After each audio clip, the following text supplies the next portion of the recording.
State Department, meanwhile, has said that Iraq must do more to protect American forces in the country.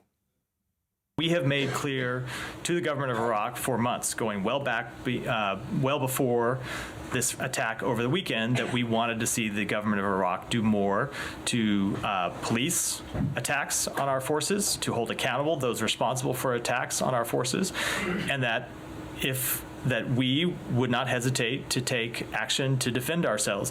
The Iraqi government has long urged the U.S. to withdraw its remaining 2,500-strong troop presence in the country, although the Pentagon once again disregarded this earlier in the year, stating that it's not going anywhere. Baghdad says it's also at odds with Washington when it comes to financing, with the country's parliament demanding the use of alternative currencies for oil sales. The U.S. Treasury is still using the pretext of money laundering to impose its sanctions against Iraqi banks, which requires a national stance that puts an end to these arbitrary decisions. We renew our call to the government and the Central Bank of Iraq to take rapid measures to get rid of the dominance of the dollar by diversifying our cash reserves from foreign currencies. Washington recently slapped sanctions on several Iraqi banks for activities alleged to have benefited Iran.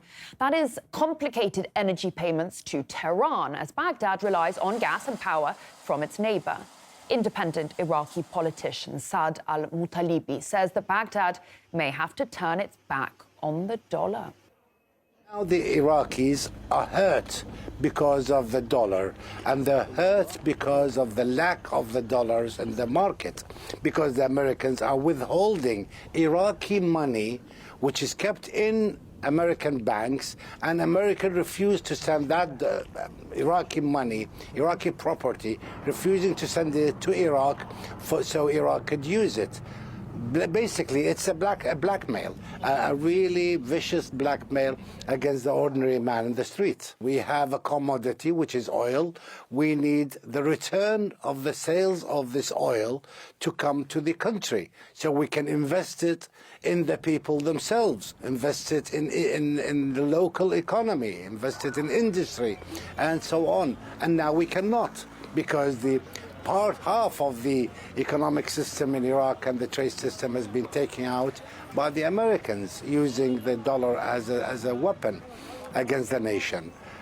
So yes, we do probably have to work out a system where we could move away from the dollar, and definitely to save the Iraqi economy from the Americans, we may have to move into another direction and another basket of further new currencies.